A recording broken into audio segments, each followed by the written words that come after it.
Here we are again in Taconite Harbor, and this is one of the local fishermen. This is non-motorized. He rows out into the lake and then he puts a sail up and goes where he wants to go.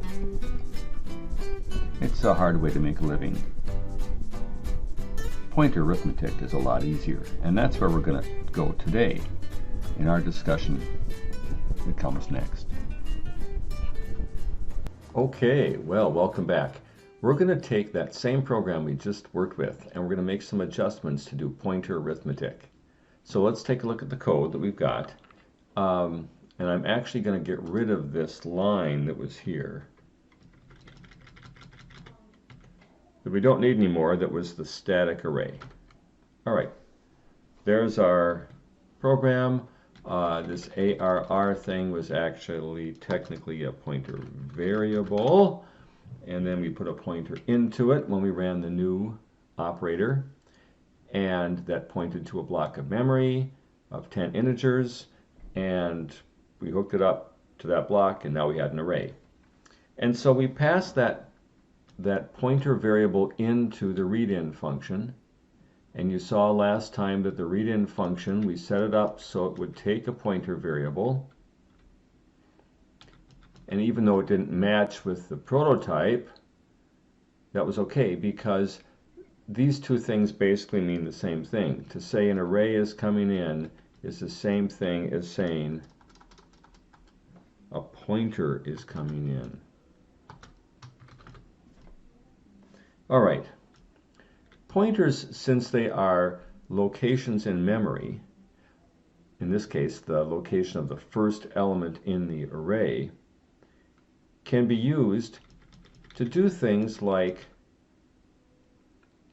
march from one element to the next. As long as we know where that thing starts, the data structure starts, then we can just go down each successive element. I'm going to make a modification now on our display function to do exactly that. Now, as long as we are being consistent here, I'm going to change the display function. So yes, it's a pointer to an integer that's coming in. I guess I should go up to the top and do the same thing. A pointer to an integer is coming in. Now we've got that. Okay. Now this nasty loop. If I left the loop like it is right now, it would work fine, because it's an array. It's a static array, and we'll go right down each element using what we call array element indexing. And array element indexing is this, whenever you have an array and you use those square brackets. But pointer arithmetic is a little different. Pointer arithmetic uses the fact that we have a pointer variable to determine which element in the array we should print. So what I'm going to do in this case is I'm going to dereference a location in the array. And the location I'm going to dereference is going to be the base location of the first element. That's what ARR is, this pointer variable, plus some integer. And I is our loop control variable. I is an integer. The first time through it's 0, so we'll dereference the first element in the array. Second time through it's 1, so 1 plus the address of the first element takes us to the next element. Next time we go through it's 2, and 2 plus the address of the base element takes us to the next. So this is essentially a formula for working your way down the data structure one address at a time. Let's go ahead and we'll save this thing, and then we will compile it, and then we will run it and see, by golly, it works. And it worked because we were able to get around array element indexing down here in the display function by using pointer arithmetic to just kind of count our way down those elements. We didn't have to say element sub 0 or element sub 1. Instead, we said the array starts at this location, print out that location, now print out that location plus 1, that location plus 2, that location plus 3, and that got us down the structure. That's the way your author does it in the textbook. It's a way of doing pointer arithmetic. There is another way to do this, and I'll demonstrate that with the read-in function. And in this case, what I'm going to do is create a pointer variable, and it's all set up here. It can contain any pointer we want. And now what we're going to do is, instead of using I to control the loop, we're going to use that pointer variable. So let's set that pointer variable to be what the base address of the array is to start. And then every time we go through the loop, we'll add one to that pointer variable. That'll take us to a new address each time.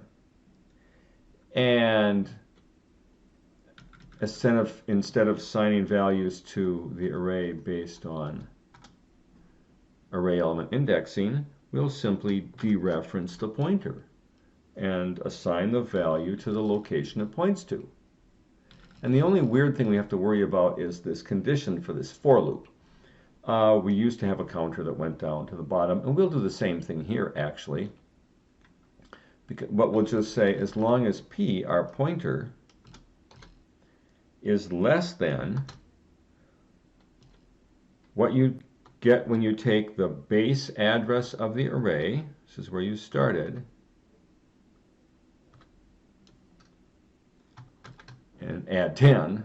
Okay, base address plus 10 gives you an address that's way off the bottom. We went too far. As long as our temporary pointer is less than that address, this loop will keep running. Okay, so let's give it a shot. I'm going to control X on this one. We'll save it. We'll compile it. Oh my gosh, you know, there's always going to be one problem here. I wasn't declared. Seriously? Let's go back in.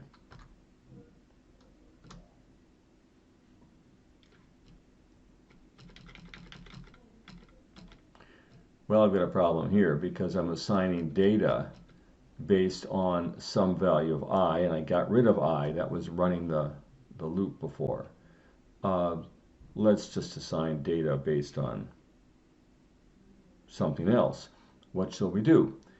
Well, we could get I if we subtracted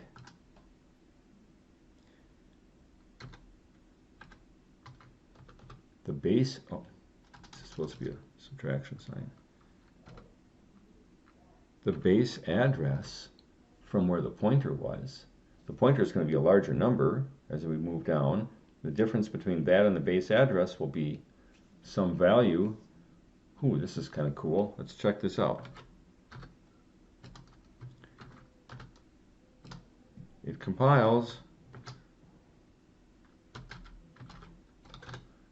and will it run? Well, if I had a drum roll sound effect, I'd put that in right now. Ta-da! It worked. So here you see, what we've got is a situation where we have completely converted this program over to pointers. There's nowhere in this program where there's any more array element indexing.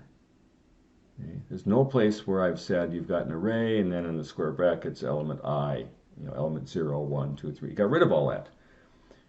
In the main program, we created our array and then we passed it into the read-in function and we used a temporary pointer to go down. And you can see how we did both addition, pointer arithmetic, to move the pointer, and we did subtraction, pointer arithmetic, to come up with a value to assign as data. In the display function, we did it a little bit differently, but this is still pointer arithmetic. We took the base address and added some integer each time to it to get us to a spot where we could dereference it and then find out what was there in that element.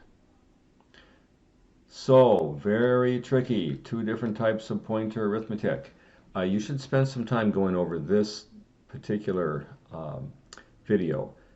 This is a little complicated. This is as bad as it gets in Computer Science 1. If you understand how this works, you've got it. You've totally got it. So, all the best, and thanks for watching.